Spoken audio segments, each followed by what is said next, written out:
Radyo Pilipinas. Radyo Publiko. Radyo Pilipinas. Sa loob ng maraming taon, libu-libong pamilyang Pilipino ang walang maayos na tirahan. Hirap makakuha ng pabahay. Kung meron man, hindi angkop sa disenteng pamumuhay. Iisa ang pangarap ng bawat pamilya, ang magkaroon ng sariling tahanan. Ang mga pangarap nyo, ang pangarap din ng Pangulo. Kaya agad inilunsad ni Pangulong Ferdinand Marcos Jr.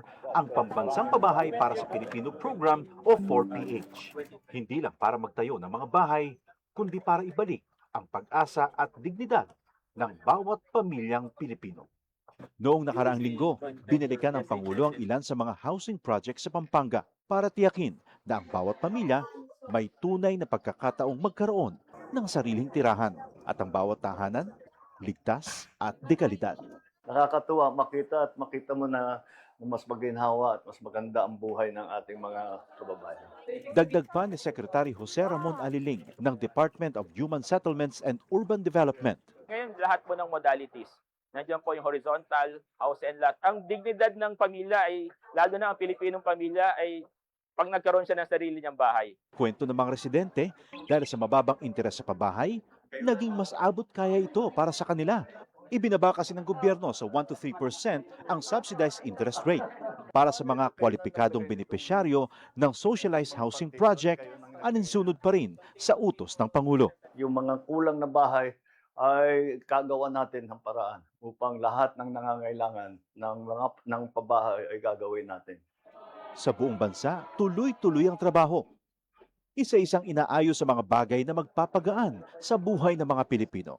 Kasama na rito ang disente at sariling tirahan na hindi lang pangarap, kundi tahanang nabubuksan para sa bawat Pilipino. Ito ang Presidential Broadcast Service Radyo Pilipinas. Radyo Publiko. ng Bagong Pilipinas para sa Bagong Pilipino. Naghahatid ng mahahalagang balita at impormasyon na guugnay ng pamahalaan sa sambayanan. Tulay sa himpapawid ng serbisyo publiko. Radyo Pilipinas. Radyo Publiko. Ang boses ng Pangulo. Sa Iloilo, Radyo Pilipinas. 585 AM. Sa Radyo Pilipinas, Philippine Standard Time, alas 8:01 sa aga. Nagapanguna nga balita sa syudad, sa mga banwa, sa probinsya sang Iloilo, kag kaingon nga mga probinsya. Mga pananawon sa likod sang mga balita. Inyo mabatian sa Radyo Pilipinas Iloilo News. Mga balita nga magasugata sa inyo nga aga. Ginbantayan, ginsunod, gintipon sang Radyo Pilipinas Iloilo News Team. Gikan sa hulot balitaan. Diretso sa inyong palamatian. Yarian! Radyo Pilipinas Iloilo News.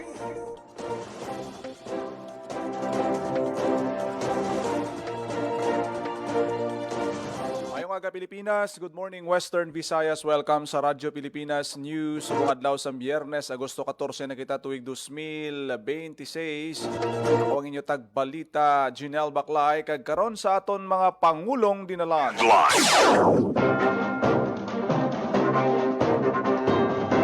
Iloilo City Mayor Raisa Treñas magapatawag sang Sinapol agud istoryahan ng estado sa power supply sa Visayas kaupod ang nagkalain-lain nga sektor.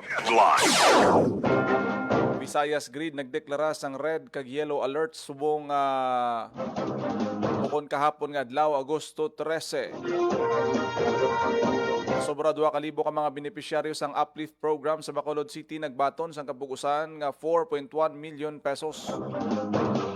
Iwa ng Pangulo sa Western Visayas may masobra 50 million pesos nga kita sa unang nga 5 ka bulan karon nga tuig.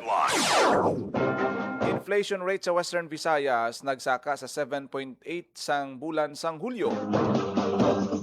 Agduga nga child-friendly space ginbuksan sa Haro Plaza. Oras sa Radyo Pilipinas, Philippine Standard Time, alas 8:03. Kag karon sa detalye sa aton mga balita lokal. Radyo Pilipinas News. Iloilo City Mayor Raisa Treñas magapatawag sang Sinapol agod istoryahan ang estado sa power supply sa Visayas kaupod sa nagkalain-lain nga sektor. Radyo Pilipinas. Radyo Pilipinas. Sa detalye sang balita. Kasunod sa na-experiensyahan nga yellow kag red alert sa power supply sa Visayas nga nagaresulta sa rotational manual load dropping o kung brownout sa siyudad sa Iloilo na talana nga magpatawag sang sinapol si Iloilo City Mayor Raisa Triañas sa mga apektado nga sektor. Lakip sa pag-aimbita ron sa sinapol ang mga negosyante, mga eskwelahan, ospital kag health facilities, public markets kag mga tiglawas sang konsumidor. Santo sa abiso sang NGCP para mabalanse ang power system sa tion nga kulang ang supply para sa demand, mahimo magpatuman sang rotational brownout. Lakipan sa igapatawag sang city government ang more power kag iban pang electric power authorities para maintindihan ang sitwasyon kag mapangita sang konkreto nga solusyon. Ginapangabay man sang alkalde mga pumuluyo nga padayon nga magkinot sa paggamit sang kuryente labi na sa mga oras nga mataas ang demand. Para sa Bagong Pilipinas, Ginal Baclay, Radyo Pilipinas, Radyo Publiko. Radyo Pilipinas. Radyo Pilipinas News. Visayas Green nagdeklara sang red kag yellow alert status sang Agosto 13. Radyo Pilipinas. Radyo Pilipinas. Detalye sa balita ni Marian Grace Erenieta. Naka-red alert ang Visayas Grid sa pila ka oras gabi sang Webes, Agosto 13, bangod sa kakulang sang available nga power supply kumpara sa ginapaabot nga demand. Sa advisory sang National Grid Corporation of the Philippines o kon NGCP, as of 8 a.m. sang Agosto 13, naka-red alert ang Visayas Grid sa alas 6 tubod alas 8 sa gabi, kag yellow alert sa alas 2 sa hapon tubod alas 6 sa gabi, kag alas 8 sa gabi tubod alas 9 sa gabi. Yara sa 2,283 megawatts ang available nga capacity samtang 2,360 megawatts naman ang peak demand. Makabi nga yara sa red alert status kung ang power supply hindi bastante sa kinahanglanon nga demand sa consumer kag regulating requirements ng transmission grid. Yellow alert naman kung ang operating margin hindi bastante sa paglabot sa contingency requirement sa transmission grid. Gimpahayag pa sang NGCP nga may anom ka planta na force outage sa Agosto, sini nga tuig 2 halin pa sang Hulyo, 3 halin sang Hunyo, 7 halin sang Mayo, 1 ang halin pa sang Marso kag 3 halin pa sang 2025. May 2 naman ka planta ang yara sa force outage halin pa sang 2023 kag may 1 nga halin pa sang 2021. May 13 naman ka planta ang nagaandar apang yara sa derated capacity. Sa kabilugan, yara sa 903.2 megawatts ang unavailable sa grid. Samtang lakip sa mga nakitang rason kung yara sa red kag yellow alert ang Visayas Grid bangod sa unavailability sa Visayas large coal plants nga TVI-1, TVI-2, CEDC-1, limitado nga power import sa Mindanao bangod sa maintenance outage sang GNP-K2, emergency shutdown sang GNP-K1 bangod sa boiler tube leak kag high forecasted system demand. Para sa Bagong Pilipinas, Marian Grace Aranyata, Radyo Pilipinas, Radyo Publiko. Radyo Pilipinas. Radyo Pilipinas News. Nagbaton sang kabugusan nga 4.1 million pesos nga Unified Package for Livelihood Industry, Food and Transport o kon uplift assistance ang masobra 2,000 ka makwalipikado nga benepisyaryo sa Bacolod City gikan sa Department of Social Welfare and Development Negros Island Region. Giniwat ang payout halin sa Agosto 10 tubtob 12 sa SM City, Bacolod. Ang payout ginpatuman pinagi sa kooperasyon sang LGU kag sang siyudad sa Bacolod, Land Bank of the Philippines, BPI kag dito.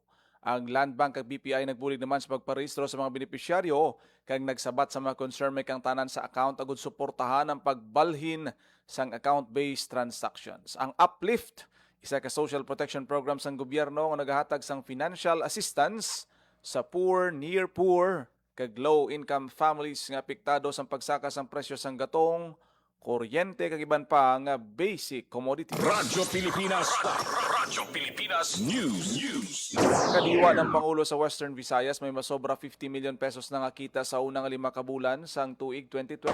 Radyo Pilipinas. Radyo Pilipinas. Sa balita ni JP Herbas. Nakabalag sa masobra 50 milyones pesos nga kita ang kadiwa ng Pangulo sa Department of Agriculture, Western Visayas sa unang 5 ka bulan sang tuig 2026. Ang kadiwa ng Pangulo, isa sa mga programa ni Presidente Ferdinand R. Marcos Jr. nga nagatuyo nga mapabaskog ang farm-to-market chain sang pungsod samtang ginasiguro ang mas dako nga kita para sa mga manguma kag mas barato nga presyo para sa mga bumalakal. Sunod sa DA Western Visayas, may 120 ka manguma kag mangisda sa rehiyon ang nahatagan sang oportunidad nga mabaligya ang ilang mga produkto sa kadiwa ng Pangulo kag masobra 125,000 ka pamilya naman ang tigayon nga naserbisyuhan. Para mapasangkad ang malabot sang programa, ang DA padayon sa pagpartner sa mga ahensya ng gobyerno kaangay sang DOLE, DTI, DSWD, DILG, BFAR, NIA, pati na sa Philippine National Police, Bureau of Fire Protection Region 6, state universities and colleges, kag sa Guimaras Electric Cooperative. Para sa Bagong Pilipinas, JP Hervas, Radyo Pilipinas, Radyo Publiko. Radyo Pilipinas. Radyo Pilipinas News. Inflation rate sa Western Visayas ang Hulyo nagsaka sang 7.8%. Radyo Pilipinas. Radyo Pilipinas. Report. Nagapanumbalik sa balita si JP Herpas. Nagdangat sa 7.8% ang headline inflation sa Western Visayas sa nagdigan nga Hulyo.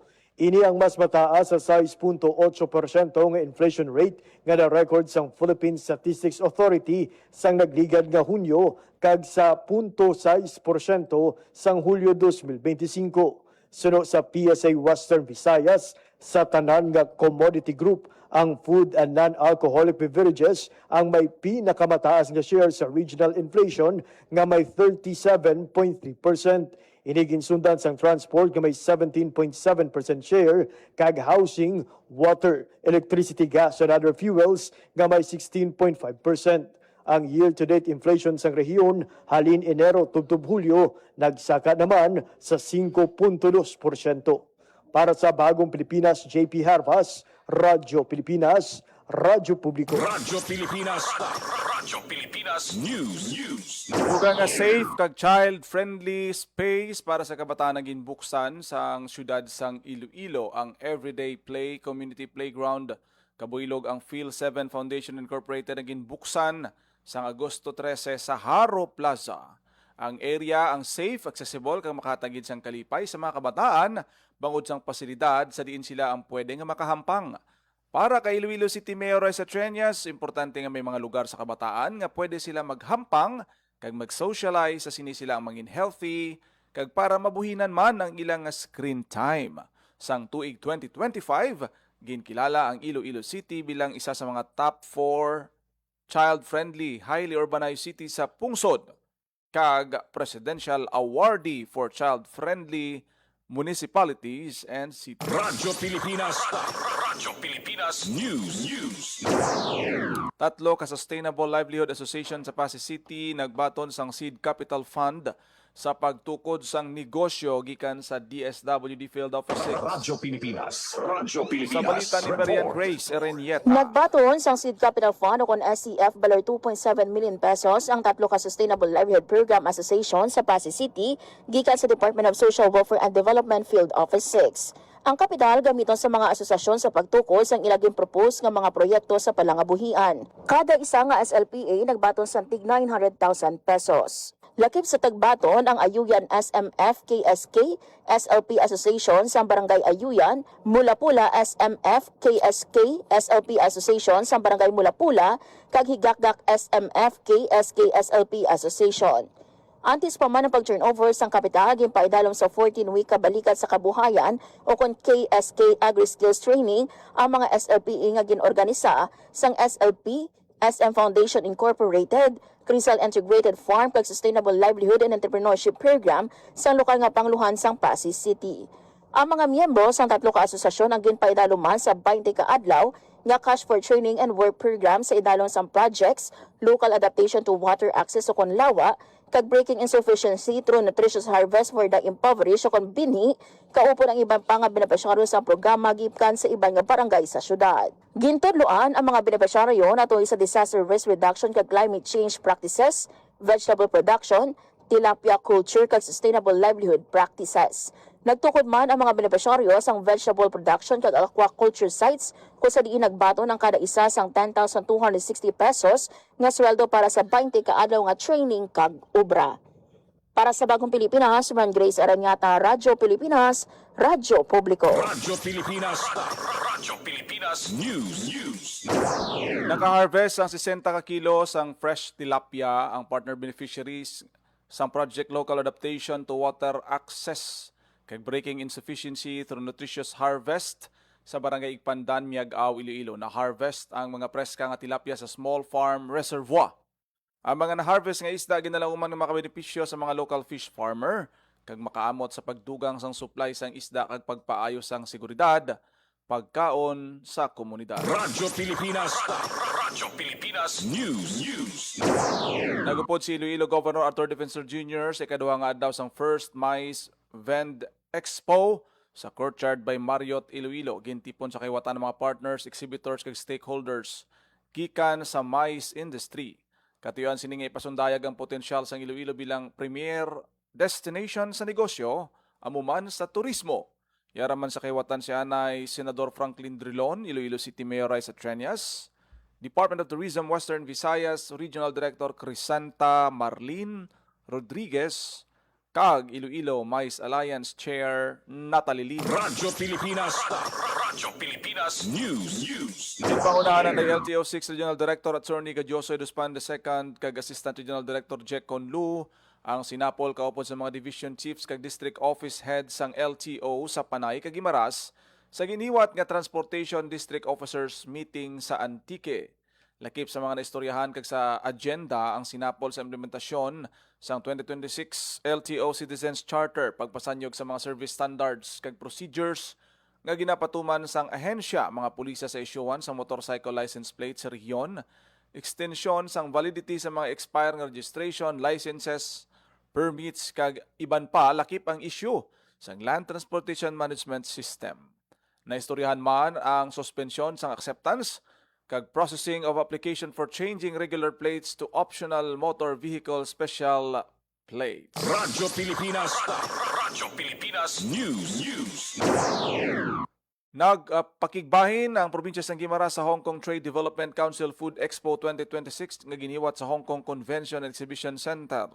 Tiglawas ang provincial government sa Guimaras na Congressman J.C. Raman Nava, Governor Maria Lucel Nava, Provincial Economic Development Officer Francisco Hintoral, kag Provincial Tourism Officer J.P. Entredicho. Sa labing una nga tion 11 ka pungsod nga miyembro sang ASEAN na nagpartisipar sa Food Expo.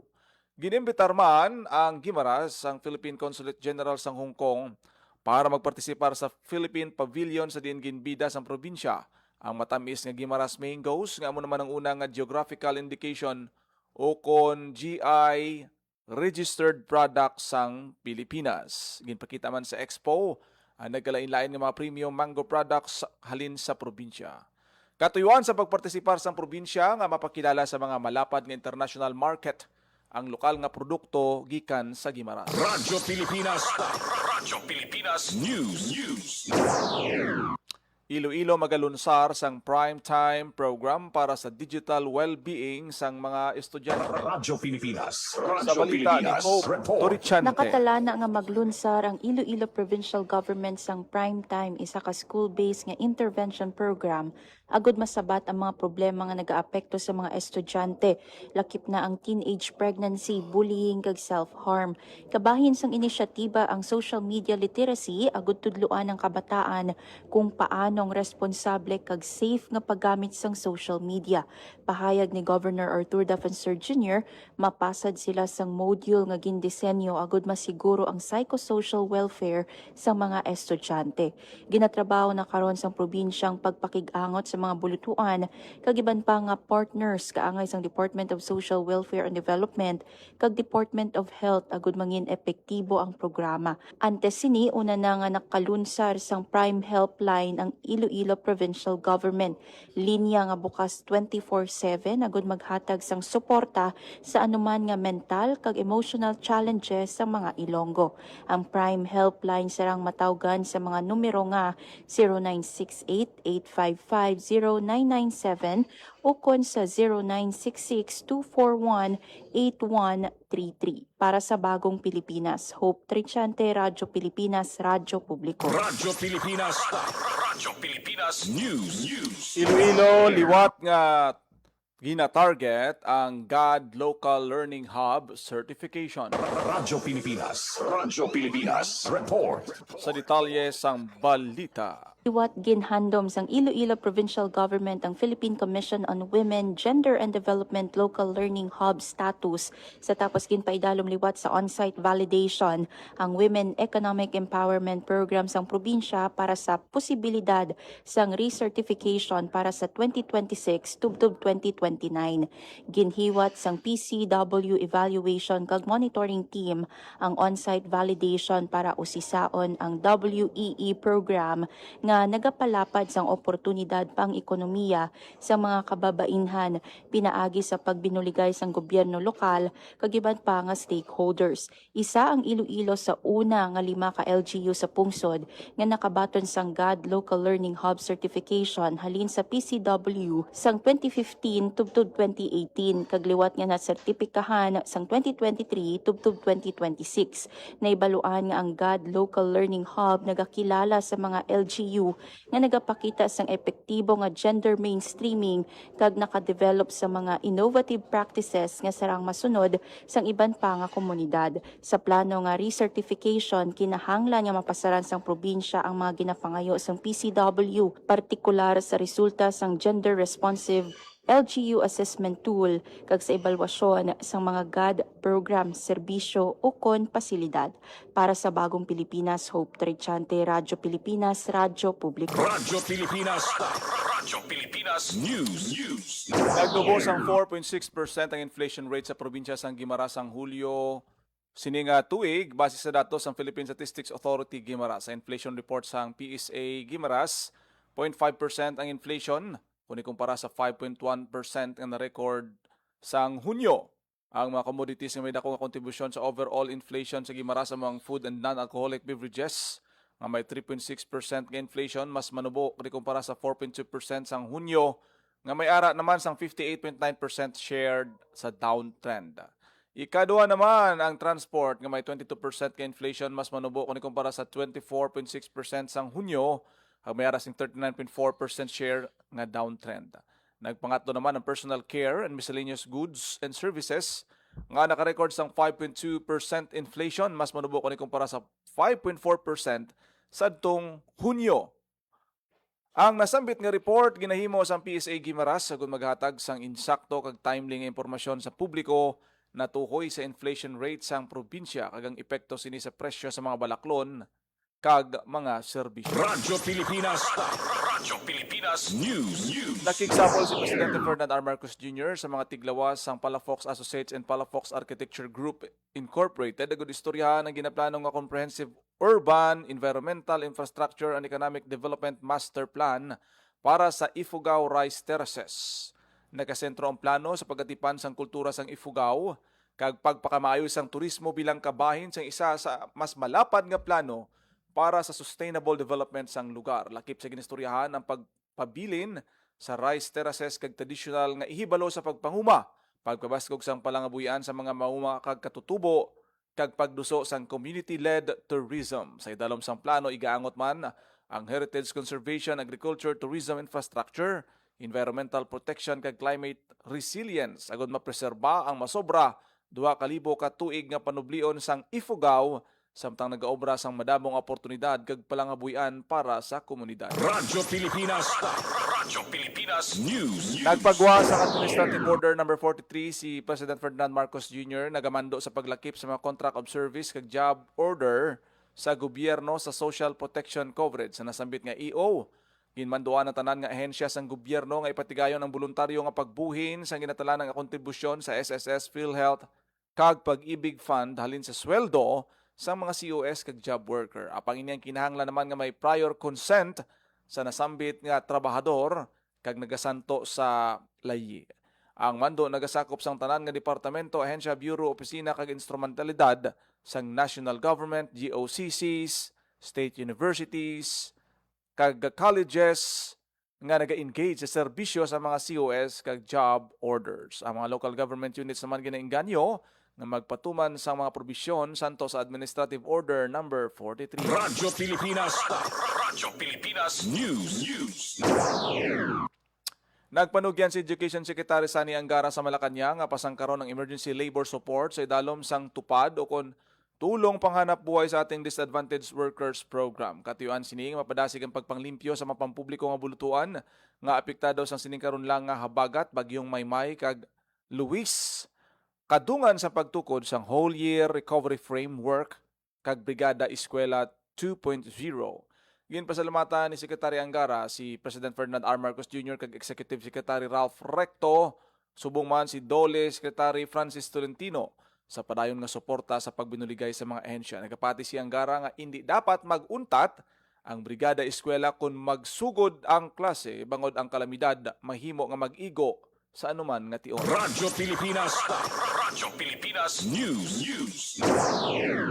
Ginmanduan ni Presidente Ferdinand R. Marcos Jr. natundan nga ahensya sang gobyerno nga padasigo ng pagdevelop sa pagtapos sang Sangli Point International Airport sa Cavite. Sa idalom sang AO number 44, ginmando sang presidente ang mas mayo nga koordinasyon sang national government, provincial government of Cavite kag pribado nga sektor may kalabtanan sa proyekto. Gintukod na nasambit nga AO ang Joint Technical Working Group nga pareho nga pangunahan sang Department of Transportation kag Philippine Reclamation Authority. Ini naman ang pagabugusan sang Department of Environment and Natural Resources, Department of National Defense, Department of Interior and Local Government, Department of Justice, Civil Aviation Authority of the Philippines, kag PGC. Radyo Pilipinas. Radyo Pilipinas News. Sa iban pang balita, Kapitolyo, DMW, naghiwat sang reintegration kag job fair sa mga nagapauli nga negrense OFW. Radyo Pilipinas. Radyo Pilipinas. Sa Report. detalye sang balita ni JP Herbas. Naghiwat ang Negros Occidental Provincial Government katuwang ang Department of Migrant Workers kung DMW, Overseas Workers Welfare Administration o kung OWA, kag Bacolod City Government sang reintegration kag job fair sa kapin 300 ka Overseas Filipino Workers o kung OFW. Ang aktibidad nagtanyag sang nanoy tuhay nga serbisyo sang 23 ka ahensya sang gobyerno kag mga private sector partners pati na sang livelihood assistance, learning sessions kag mga oportunidad sa trabaho. Sidalom sang livelihood program sang DMW, 120 ka benepisyaryo ang nagbaton sang 1.8 milyones pesos nga gintingob nga ayuda. Samtang 15 ka OFW ang nagbaton sang 20,000 pesos sa idalom sang Balik Pinas, Balik Hanap Buhay program sang OWA. May 25 naman ka benepisyaryo sang kabalikat sa kaunlaran o kung K2K training assistance sang TESDA. Ang aktibidad kabahin sang Uplift o kon Unified Package for Livelihoods Industry Food and Transport Program ni President Ferdinand R. Marcos Jr. nga nagatuyo maghatag suporta kag oportunidad sa mga OFW sa ila pagbalik sa komunidad. Para sa Bagong Pilipinas, JP Herbas, Radyo Pilipinas, Radyo Publiko. Radyo Pilipinas. Radyo Pilipinas News. 21 ka mga bagong narehistro nga 4-piece beneficiaries sa Don Salvador Benedicto Negros Occidental nagpirma sang Oath of Commitment kag nagpanumpa. Radyo Pilipinas. Radyo Pilipinas. Report. Sa balita ni Marian Grace Iranieta. Nagpirma sang ila oath of commitment kag nagpanumpa na ang 21 ka bago nga narehistro nga benepisyaryo sang Pantawid Pamilyang Pilipino Program kon 4-piece gikan sa Don Salvador Benedicto Negros Occidental sining karon lang. Bilang kabahin sang program orientation, nagbuylog ang mga benepisyaryo sa ila 11 nga Family Development Session kon FDS nga nakasentro sa pagkilala sa 4-piece at mga responsibilidad bilang benepisyaryo. Ginpatpatma sa sesyon ang tinutuyo sa programa nga makagiya sa mga bago nga benepisyaryo sa ila katungdanan kag obligasyon bilang 4-piece members. Para sa Bagong Pilipinas, Marian Grace Aranyata, Radyo Pilipinas, Radyo Publiko. Radyo Pilipinas. Radyo Pilipinas News. Nadakpan sang Mina Municipal Police Station ang duha ka mga provincial most wanted person sa duha ka separadong operasyon sa Banwa sang Mina, Iloilo. Una nga nadakpan sang tracker team sang Mina Municipal Police Station si alias Vince, 27 anyos, kag residente sang Zone 7 Barangay Abangay, Haniway, Iloilo. Nadakpan siya sa Barangay Cabalabagwan, Mina. Number 3 provincial most wanted person ang suspect nga may kaso nga rape. Makaligan ng pila ka oras, nadakpan man sang kapulisan si alias Makmak, 26 anyos, kag residente man sang Zone 7 Barangay Abangay, Haniway. Nadakpan siya sa Barangay Tumay, Mina. Si alias Makmak, rank number 2 provincial most wanted person kag may warrant of arrest sa kaso nga rape. Suno kay Iloilo Police Provincial Office Director Police Colonel Bayani Razalan, Ang pagkaaresto sang duwa ka provincial most wanted persons nagapakita lang sang padayon nga pagpanikasog sang kapulisan sa pagpangita kapag dakop sa mga ginapangita sa layi. Sa karon yara na sa kustudiya sang otoridad ang mga suspect kag gin-turn over na sa korte nga amo nag-issue sang warrant. Radyo Pilipinas. Radyo Pilipinas News. Oras sa Radyo Pilipinas, Philippine Standard Time, alas 8:29 sa Radyo Pilipinas. Radyo Pilipinas. Kagi nyo nabatian ang detalye sa mga pangunang balita sa pagpangalagad sang Radyo Pilipinas News subong adlaw sang Biyernes, Agosto 14, tuig 2026 sa dugang pang mga balita kag impormasyon. I-share, follow kag like lang sa aton Facebook page Radyo Pilipinas Iloilo kag Radyo Pilipinas Community Group. O nagid lamang inyo alagad ang inyo tagbalita kada aga Junel Baklay. Mayong aga Pilipinas. God bless. Iloilo. Radyo Pilipinas. Radyo Publiko. Radyo Pilipinas. Magandang araw, si Dingdong Dantes po ito. Dahil taon-taon tayong binibisita ng bagyo, kailangang handa tayong harapin ito. Naalala ko si Mami, meron siyang isang envelope kung saan nakatago ang mga importanteng dokumento para madaling kunin at dalhin kapag may bagyo. Ang misis ko naman, may nakahanda palaging emergency go bag na may lamang damit, gamot, pagkain, tubig at pera na kasya hanggang 3 araw sakaling kailanganin namin pumunta sa evacuation center. At syempre, ang toka ko, bago pa dumating ang bagyo, sinisilip ko na kung may mga butas ba yung bubong o ang ibang parte ng bahay na kailangang i-repair. Nakamonitor din ako sa updates ng Pag-asa tungkol sa bagyo.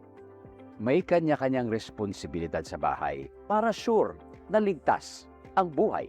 Dahil, #panatag ang may alam. Maging panatag Pilipinas. Radyo Pilipinas. Radyo Publiko. Radyo Pilipinas.